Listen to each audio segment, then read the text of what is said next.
Good morning all of you. आप लोग कैसे हैं? देखिए, इसके पहले वाले वीडियो में हम कक्षा 12 फिजिक्स पर पढ़े हैं, जिसमें गोलीय अवतल पृष्ठ पर अपवर्तन का सूत्र प्राप्त किए थे। और इस वीडियो में हम लोग गोलीय उत्तल पृष्ठ पर अपवर्तन का सूत्र प्राप्त करेंगे।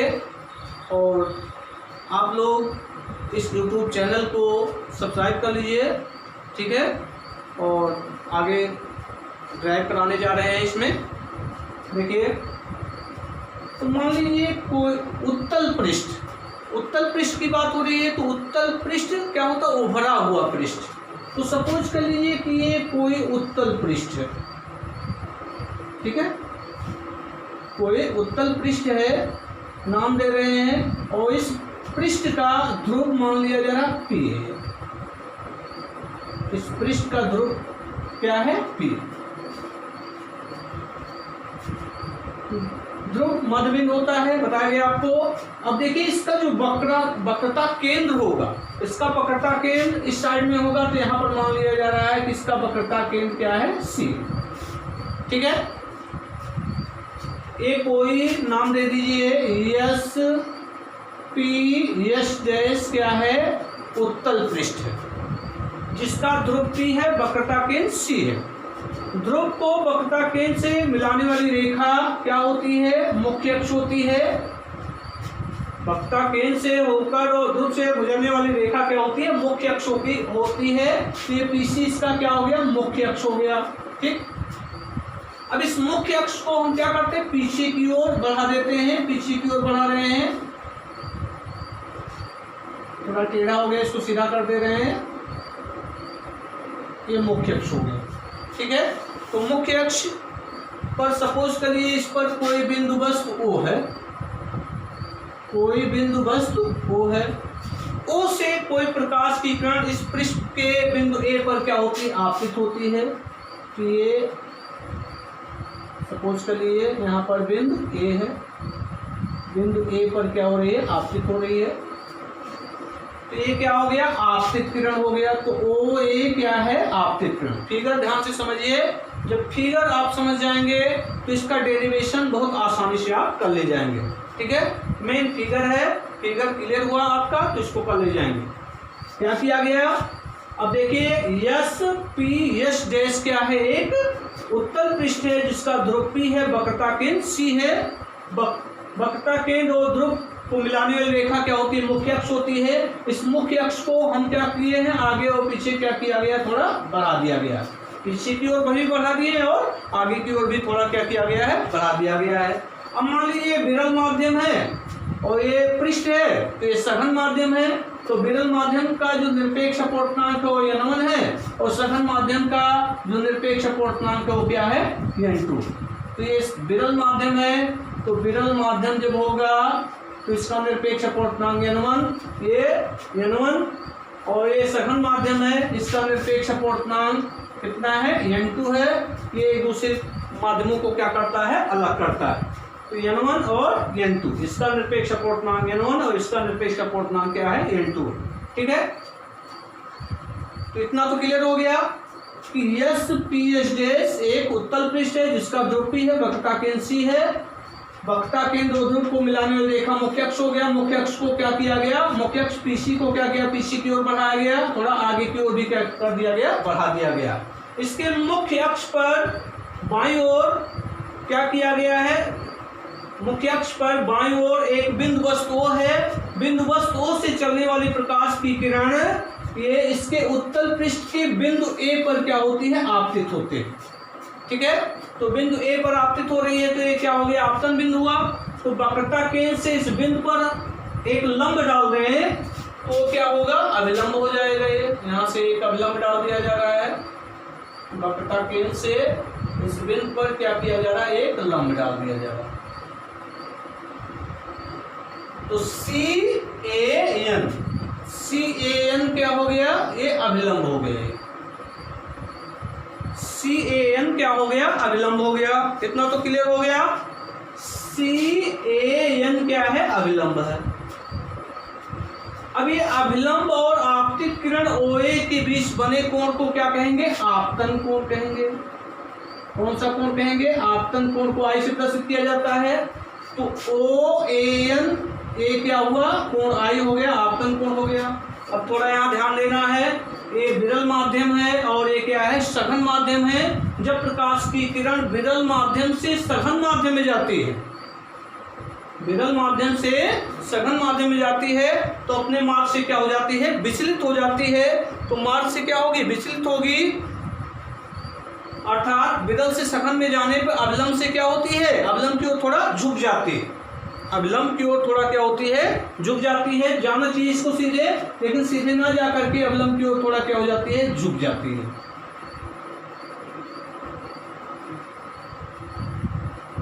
कोई नाम दे दीजिए। बी।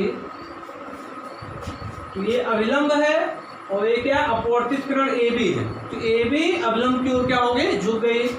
तो अपवर्तित किरण और अभिलंब के बीच बने कोण को क्या कहेंगे? अपवर्तन कोण कहेंगे। तो ये अपवर्तन कोण क्या हो गया? R हो गया।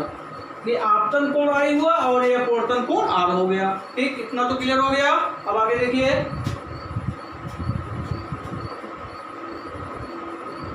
अब इस अपवर्तित किरण को हम क्या करते हैं? पीछे की ओर बढ़ाते हैं। इसको थोड़ा सही बना दे रहे हैं।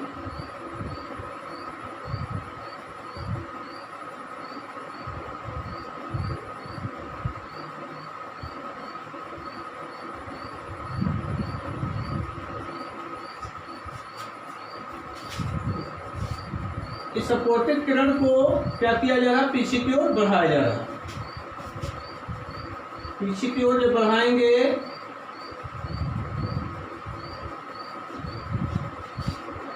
पीछे की ओर जब बढ़ाया जाएगा तो ये मुख्य अक्ष के बिंदु I पर, पीछे की ओर इस अपवर्तित किरण को पीछे की ओर क्या किया जाता है? बढ़ाया जाता है। तो मुख्य अक्ष के बिंदु I पर क्या होता है? काटता है। और थोड़ा एक चीज और यहाँ ध्यान दीजिए, यहाँ से आपतित प्रकाश की किरण OA इस पर तिरछा आपतित हो रहा है, तो ये अपवर्तित हो गया। ठीक है, अपवर्तित होगा। और ये किरण OP इस पृष्ठ पर अभिलंबोत आपतित हो रहा है। तो अभिलंबोत आपतित हो रहा है तो ये क्या होगा? बिना ये सीधे क्या हो जाएगा? निकल जाएगा। तो ये अपवर्तित किरण पीछे हो जाएगा। ठीक है, तो ये अपवर्तित किरण और इस अपवर्तित किरण को क्या किया गया? पीछे की ओर मिलाएंगे तो ये बिंदु I पर एक दूसरे को काटते हैं। तो बिंदु I पर जब काटेंगे तो बिंदु वस्तु O का यहाँ पर I पर क्या बनता है? आभासी प्रतिबिंब बनता है। I पर बिंदु वस्तु O का क्या होता है? आभासी प्रतिबिंब बन जाता है। ठीक है,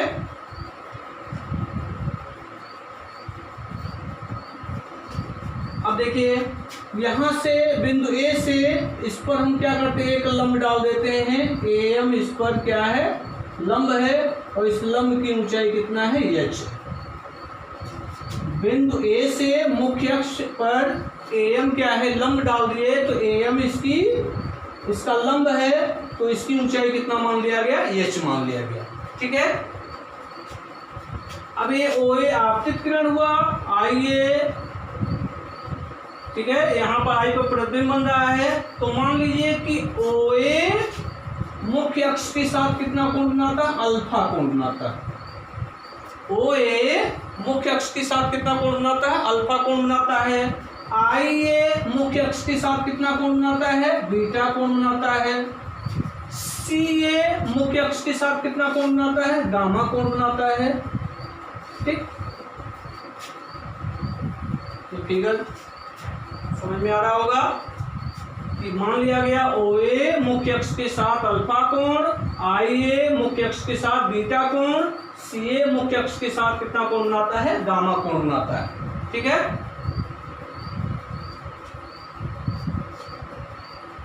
अब यहां पर थोड़ा आपको समझना है।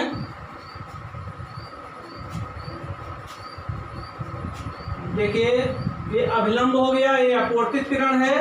तो अभिलंब और अपवर्तित किरण के बीच बने कोण को क्या कहेंगे? अपवर्तन कोण कहेंगे। अर्थात ये कोण R है तो ये भी कोण क्या होगा? R होगा। और ये पूरा कोण यहाँ से आता के क्या है? I है। और यहाँ ध्यान दीजिएगा फिगर में, ये ये पूरा कोण आई है और यहाँ से यहाँ तक ये कोण क्या होगा, आर होगा। ये कोण आर है और ये पूरा कोण क्या है, आई है। ये कोण आर तो ये भी कोण क्या होगा, आर होगा। लेकिन ये ओ ए एन ये पूरा कोण क्या है, आई है। ठीक है, तो यहां पर देखिए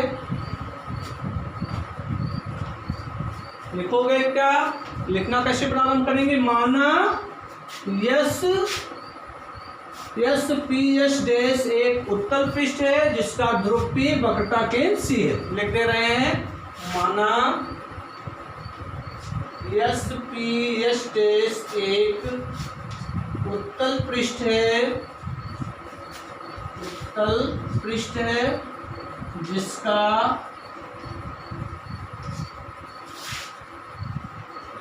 ध्रुव P तथा वक्रता केंद्र C है, वक्रता केंद्र C। बाकी तो फिगर से स्पष्ट हो रहा है। ठीक है, और मान लीजिए, माना एंगल मान लीजिए ओ ए एन क्या है, आपतन कोण है। एंगल ओ ए एन आई ये क्या है, आपतन कोण है। और देखिए सी ए बी क्या है, अपवर्तन कोण है। एंगल सी ए बी ये अपवर्तन कोण आर। ठीक है, और आई ए एन भी क्या है, आर है। ध्यान दीजिएगा, आई ए एन भी क्या है, आर है, और ये भी क्या है, आर है। जैसे आपको बताया गया, दो तिर्यक रेखाएं एक दूसरे को काटेंगी तो आमने सामने कोण क्या होंगे, बराबर होंगे। तो ये आर है तो ये भी क्या होगा, आर ही होगा। इसी तरह इस तरह भी आप समझ सकते हैं, ए बी क्या है, यहाँ पर अपवर्तित किरण है और ए सी अविलंब है। तो अपवर्तित किरण और अविलंब के बीच बने कोण को क्या कहेंगे, अपवर्तन कोण कहेंगे। अपवर्तन कोण को आर से प्रदर्शित करते हैं, तो यहाँ पर एक कोण आर हो गया। अब यहाँ देखिए, इसी अपवर्तित किरण को यहाँ पर पीछे की ओर क्या किया गया, बढ़ाया गया है। तो इस अपवर्तित किरण को पीछे की ओर बढ़ाया गया, तो ये अपवर्तित किरण और अविलंब के बीच बने कोण को क्या कहेंगे, अपवर्तन कोण। तो ये भी क्या हो जाएगा, आर ही होगा। ठीक है, तो इसमें भी आप दिखा सकते हैं कि ये कोण आर है तो ये भी कोण क्या है, आर है। मान लीजिए, माना ओ ए आई ए तथा सी ए मुख्य अक्ष के साथ क्रमशः अल्फा बीटा गामा कोण बनाते हैं। तो इतना बना के आप लिख सकते हैं। ठीक है, और पहले माध्यम का निरपेक्ष अपवर्तनांक कितना है, n1, और दूसरे माध्यम का निरपेक्ष अपवर्तनांक कितना है, n2 है। ठीक है, अब यहाँ हम स्नेल का नियम लगाएंगे। स्नेल के नियम से, स्नेल के नियम से, स्नेल का नियम क्या होगा, साइन आई आपतन कोण कीजिए और अपवर्तन कोण कीजिए। साइन आई बटे साइन आर इक्वल टू क्या होगा, 1n2। पहले माध्यम के सापेक्ष दूसरे माध्यम का अपवर्तनांक। साइन आई बटे साइन आर इक्वल टू क्या हो जाएगा, 1n2। ठीक है, साइन आई बटे साइन आर इक्वल टू क्या होगा, 1n2। इसका मतलब पहले माध्यम के सापेक्ष दूसरे माध्यम का अपवर्तनांक। देख रहे हैं, दूसरे माध्यम का अपवर्तनांक कितना है, n2 है, और पहले माध्यम का निरपेक्ष अपवर्तनांक n2 है। तो पहले माध्यम के सापेक्ष दूसरे माध्यम का अपवर्तनांक बराबर क्या होगा, दूसरे माध्यम का निरपेक्ष अपवर्तनांक बटे पहले माध्यम का निरपेक्ष अपवर्तनांक। तो इसको हम लिख सकते हैं, साइन आई बटे साइन आर इक्वल टू क्या होगा, n2 बटे n1। अब देखिए, अगर इस गोलीय पृष्ठ का व्यास कैसा हो, छोटा हो, तो गोलीय पृष्ठ का व्यास छोटा होगा तो ये आपतन कोण आई और अपवर्तन कोण आर भी क्या होंगे, छोटे होंगे। ठीक है, और रेडियन में लिए जाएंगे। ठीक है, बहुत छोटे कोण के लिए साइन आई के स्थान पर आई हो जाएगा, साइन आर के स्थान पर क्या हो जाएगा, आर हो जाएगा। ठीक है, तो यहाँ पर आपको लिखना पड़ेगा, यदि उत्तल पृष्ठ का व्यास छोटा हो तो आई व आर छोटे कोण होंगे। छोटे कोण होंगे। तो बहुत छोटे कोण के लिए साइन आई के स्थान पर हम क्या लिख देंगे, आई, और साइन आर के स्थान पर क्या हो जाएगा, आर। तो आई अपॉन आर इक्वल टू क्या हो जाएगा, n2 अपॉन n1। ठीक है, तो आई अपॉन आर इक्वल टू क्या होगा, n2 अपॉन n1 हो गया। अब क्रॉस मल्टीप्लाई कर देंगे, तो क्रॉस मल्टीप्लाई करेंगे तो क्या होगा, n1 i equals to n2 r, समीकरण नंबर 1। इतना तो क्लियर हो गया होगा, किसी कोई दिक्कत, किसी कोई समस्या नहीं होनी चाहिए इसमें। ठीक है, n1 आई इक्वल टू क्या आ गया, n2 आर। अब इसके बाद देखिए, अब दो त्रिभुज आपको मिलेंगे। ठीक है, दो त्रिभुज कौन कौन से मिलेंगे, त्रिभुज OCA में, ध्यान दीजिए, त्रिभुज यहाँ देखिए OC, लाइन खींच दे रहे हैं, OCA, यहां से यहां तक ये वाला त्रिभुज है, देख रहे हैं, जिस पर हम चाप चला रहे हैं, OCA में देखिए ये कोण क्या है, आई है। ठीक है, एक कोण क्या है, आई है, और ये क्या है, सुदूर अंतःकोण है। तो इस कोण का मान क्या होगा, सुदूर अंतःकोणों के योग की क्या होगा, बराबर होगा, क्योंकि ये आई जो है इस त्रिभुज का क्या है, बहिष्कोण है, और बहिष्कोण का मान क्या होता है, सुदूर अंतःकोणों के योग के बराबर होता है। ये पिछली कक्षाओं में आप पढ़े होंगे। ठीक है, कि ये जब बहिष्कोण है तो बहिष्कोण का मान सुदूर अंतःकोणों के योग के क्या होता है, बराबर होता है। तो त्रिभुज OCA में एंगल आई बराबर क्या होगा, एंगल आई इक्वल टू, यहां से देखिए अल्फा एक कोण है, एक कोण क्या है, गामा, तो क्या हो जाएगा, अल्फा प्लस गामा। ठीक,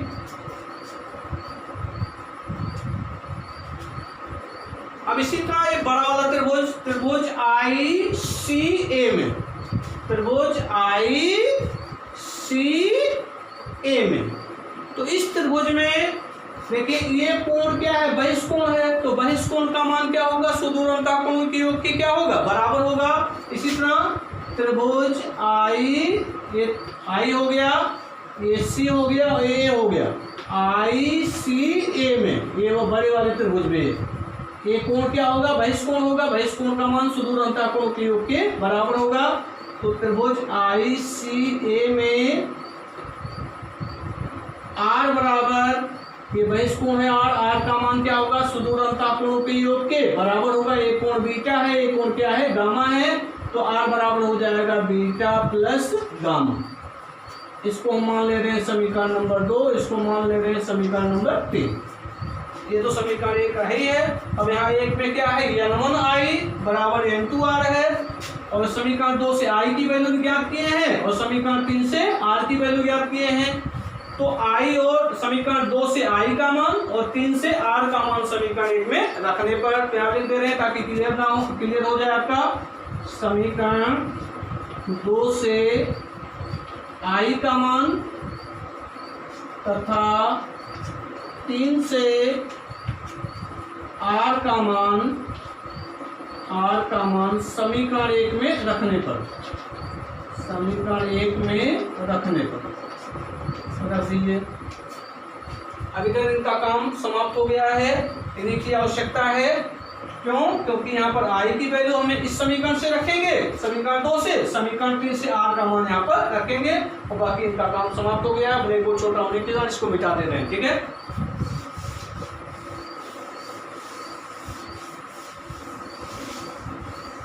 इनकी आवश्यकता है, इसलिए इनको भी रोके।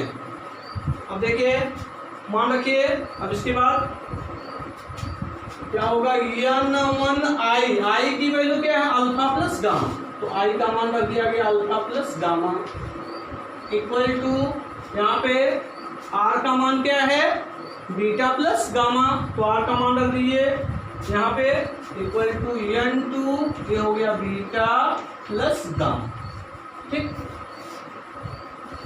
अब ब्रैकेट खोल दीजिए, ब्रैकेट ओपन करेंगे क्या हो जाएगा, लीजिए ब्रैकेट खोलेंगे, n1 का गुणा अल्फा में, n1 का गुणा गामा में, तो हो जाएगा n1 alpha plus n1 gamma equals to यहाँ से n2 beta plus n2 gamma. ये हो गया, ब्रैकेट खोल दिया, यहाँ ब्रैकेट ओपन करेंगे, n1 का मल्टीप्लाई इन दोनों टर्मों में होगा, यहाँ n2 का मल्टीप्लाई बीटा और गामा में होगा, तो सॉल्व करेंगे आ जाएगा, कैलकुलेशन है, ठीक है।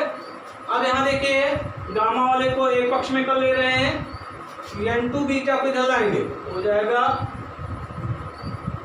n2 बीटा को इधर लाएं हो जाएगा minus n2 beta plus n1 alpha equals to, इसको इधर लाएंगे पक्षांतर करेंगे माइनस होगा, हो जाएगा n2 gamma minus n1 gamma. अब इसको सॉल्व कीजिए तो क्या हो जाएगा,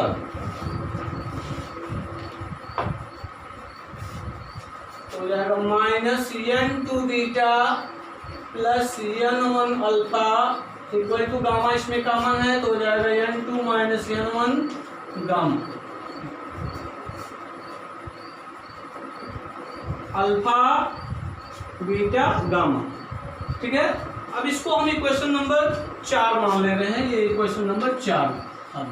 अब हमें क्या करना है, अल्फा की वैल्यू ज्ञात करना है, बीटा की वैल्यू ज्ञात करना है और गामा की वैल्यू ज्ञात करना है। इसके पहले वाले वीडियो में की तरह, जैसे इसके पहले वाले सूत्र में ड्राइव किए थे, तो इनका भी काम समाप्त हो गया, तो इनको मिटा दे रहे हैं। अब देखिए गोलीय पृष्ठ का व्यास वो अगर छोटा है, गोलीय पृष्ठ का व्यास छोटा होगा तो ये बिंदु ए क्या होगा, पी के निकट होगा। जब बिंदु ए पी के निकट होगा तो ये बिंदु एम क्या होगा, पी के संपाती हो जाएगा, अर्थात ये जो एम सी है वो पी सी के क्या हो जाएगा, बराबर हो जाएगा।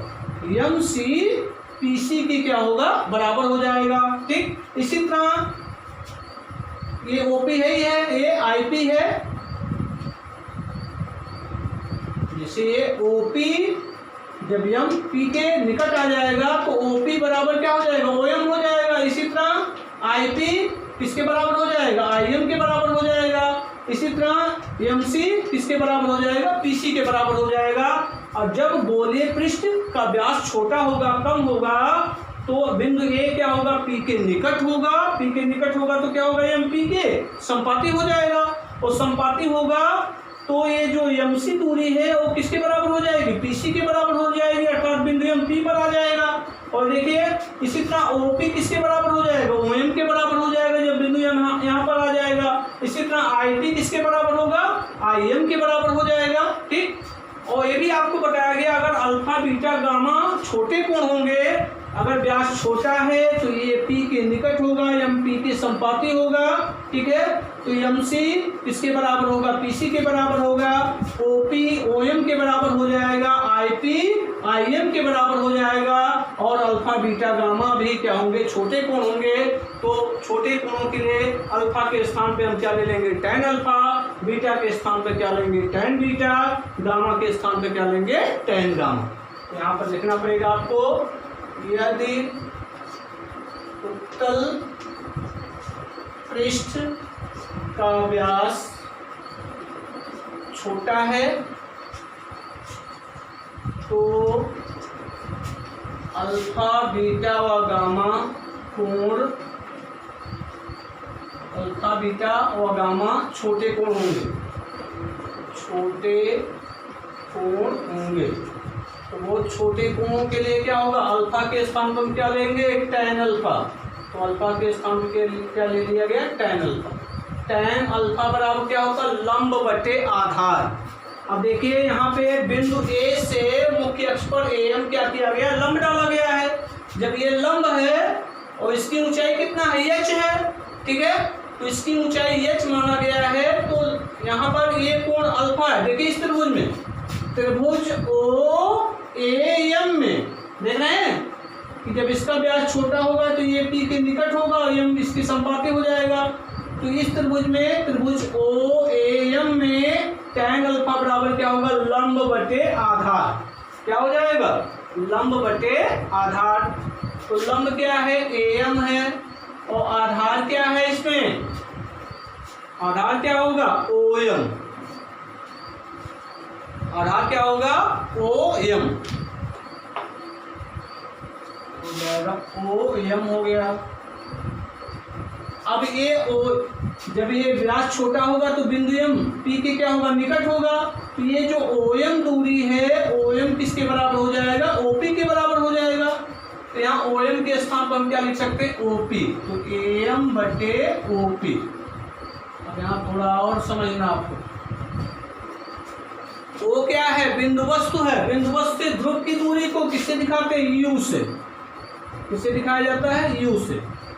क्योंकि ये दूरी बाईं ओर है, ये ध्यान रखिएगा। बस हमेशा चाहे लेंस हो, दर्पण हो या कोई पृष्ठ है तो हमेशा बाईं ओर ही रखा जाता है। बाईं ओर की दूरी क्या होता है, ऋणात्मक होता है।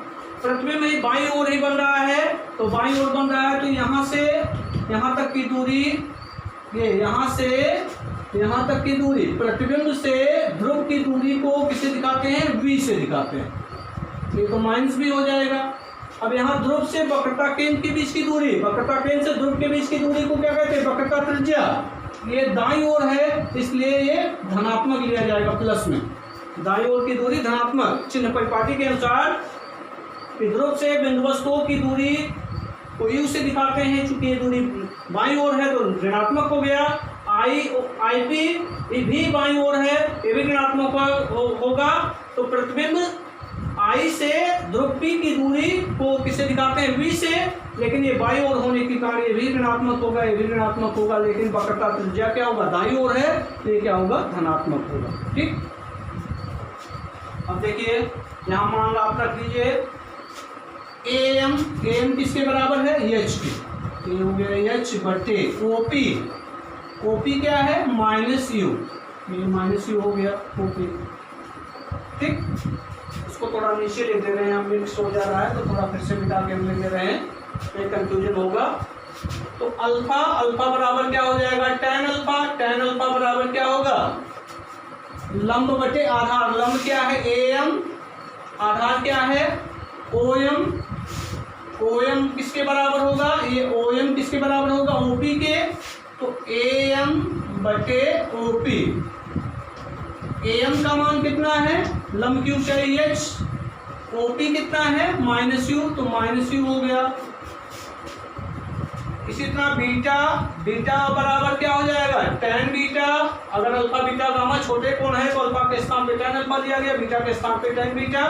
तो tan बीटा बराबर क्या हो जाएगा, यहाँ देखिए त्रिभुज में, त्रिभुज आई ए एम में ये कोण बीटा है ना, तो ये लंब हो गया, ये आधार हो गया। तो tan बीटा बराबर क्या होगा, लंब बटे आधार। लंब क्या है इसमें, ए एम, आधार क्या हो गया, आई एम। तो ए एम बटे आई एम। यहाँ थोड़ा ध्यान देना है कि इसका व्यास जब छोटा होगा तो ये पी के निकट होगा और एम पी के संपाती हो जाएगा। तो आई एम बराबर क्या हो जाएगा, आई पी। तो आई एम के स्थान पर क्या लिख देंगे, आई पी बटे आई पी। आई पी किसके बराबर, देखिए प्रतिबिंब आई से ध्रुव की दूरी किससे दिखाते हैं, वी से। ऋणात्मक, बाईं ओर है इसलिए ऋणात्मक, इसलिए क्या हो जाएगा, माइनस बी। ये यू हो गया, ये माइनस यू है और ये क्या हो गया, माइनस बी। अब देखिए गामा, ये इस त्रिभुज में, त्रिभुज ए एम सी में गामा बराबर क्या हो जाएगा, tan गामा क्या होगा, लंब बटे आधार। लंब क्या होगा, ए एम होगा, तो लंब ए एम हो गया। आधार क्या हुआ, आधार ये क्या होगा, एम सी, तो ये एम सी हो जाएगा। और एम सी के स्थान पर आप क्या लिख सकते हैं, एम सी के स्थान पे क्या होगा, क्योंकि व्यास छोटा है तो ये पी के निकट होगा, एम पी के संपाती हो जाएगा। तो ये एम सी किसके बराबर हो जाएगा, पी सी के बराबर हो जाएगा। ये जो दूरी है एम सी किसके बराबर होगा, पी सी के। तो एम सी के स्थान पे क्या लिख दिया जाएगा, पी सी। तो ए एम बटे पी सी। ए एम का मान कितना है, एच, और पी सी का मान कितना, आर। पॉजिटिव लिया जाएगा क्योंकि ये दूरी दाईं तरफ है, ध्रुव के दाईं ओर है, इसलिए धनात्मक लिया जाएगा। अल्फा की वैल्यू मालूम हुआ, बीटा की वैल्यू मालूम हुआ, गामा की वैल्यू मालूम हुआ। अब क्या करोगे, अल्फा बीटा गामा का मान समीकरण नंबर 4 में रखने पर अल्फा बीटा व गामा का मान समीकरण नंबर 4 में रखने पर रख दीजिए। यहाँ साइड में रख दे रहे हैं, रखो।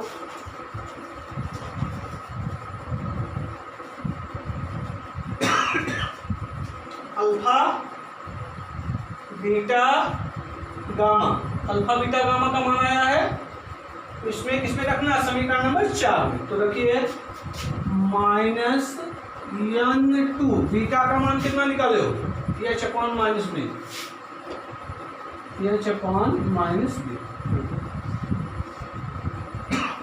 प्लस n1 अल्फा, अल्फा की value h upon minus U, h upon minus U क्या हो गया, equal to n2 minus n1 into gamma हो जाएगा, n2 माइनस n1 गामा का मान कितना है, h अपॉन r हो जाएगा, h अपॉन r ये गामा की वैल्यू।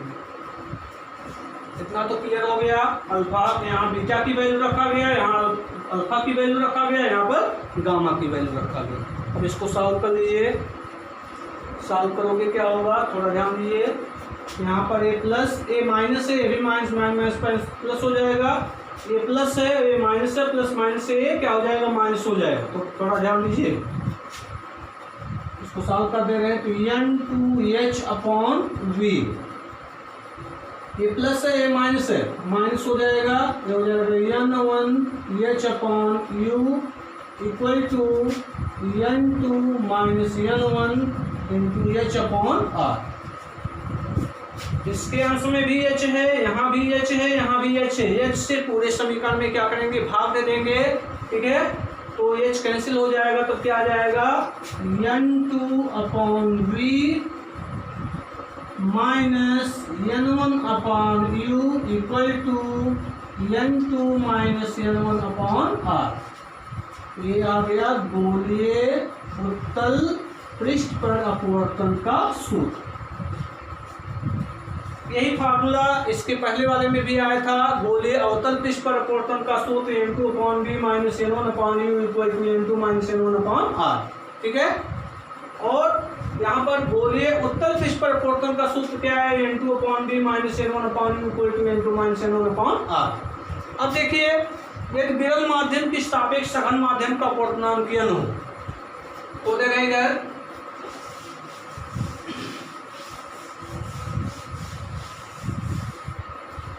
यदि विरल माध्यम के सापेक्ष सघन माध्यम का अपवर्तनांक n हो, यदि विरल माध्यम के सापेक्ष, विरल माध्यम के सापेक्ष सघन माध्यम का अपवर्तनांक, सघन माध्यम का अपवर्तनांक n हो, तो n बराबर क्या होगा, दूसरे माध्यम का निरपेक्ष अपवर्तनांक बटे पहले माध्यम का निरपेक्ष अपवर्तनांक, तो n बराबर हो जाएगा n2 अपॉन n1। फार्मूला आप क्या निकाले हो, देखो ये फार्मूला प्राप्त किया ना, क्या प्राप्त किया हो, n2 upon v minus n1 upon u equals to n2 minus n1 upon r, ठीक है। अब n1 से पूरे समीकरण में क्या करेंगे, भाग दे देंगे, या अंश में n1 से क्या किया जाए, भाग दे दिया जाए। तो अंश में n1 से भाग देंगे तो n2 है, तो हो जाएगा n2 बटे n1 अपॉन v, ठीक है, माइनस यहाँ पर n1 से n1 कैंसिल हो जाएगा, क्या आ जाएगा 1 अपॉन u इक्वल टू, यहाँ पर भी इसमें भाग देंगे तो हो जाएगा n2 upon n1 minus n1 से n1 कैंसिल हो गया, क्या आ गया 1 अपॉन r। अब देखिए n2 अपॉन n1, यहाँ पर n2 अपॉन n1 के स्थान पे क्या लिख सकते हैं n, n2 अपॉन n1 के स्थान पे हो गया n upon b minus 1 upon u equals to, यहाँ n2 अपॉन n1 के स्थान पे क्या हो जाएगा n माइनस 1 अपॉन r। ये फार्मूला हो गया। यदि n एक माध्यम के सापेक्ष दूसरे माध्यम का अपवर्तनांक हो, अर्थात विरल माध्यम के सापेक्ष सघन माध्यम का अपवर्तनांक हो, तो बोले उत्तल पृष्ठ हो चाहे अवतल पृष्ठ हो, सभी के लिए फार्मूला क्या होगा, n upon b minus 1 upon u equals to n minus 1 upon r, ठीक है, n माइनस 1 अपॉन r। ये फॉर्मूला क्या आया, यही गोलीय उत्तल पृष्ठ के अपवर्तन का सूत्र, यही गोलीय पृष्ठ के अपवर्तन का क्या है, सूत्र। ठीक है, यही गोलीय उत्तल पृष्ठ के अपवर्तन का क्या है, सूत्र है। ठीक है, तो देख रहे हैं यहाँ पर इस सूत्र में भी अल्फा का मान नहीं आया है, ना बीटा आया, ना गामा आया, तो बी का मान अल्फा पर निर्भर नहीं करता है।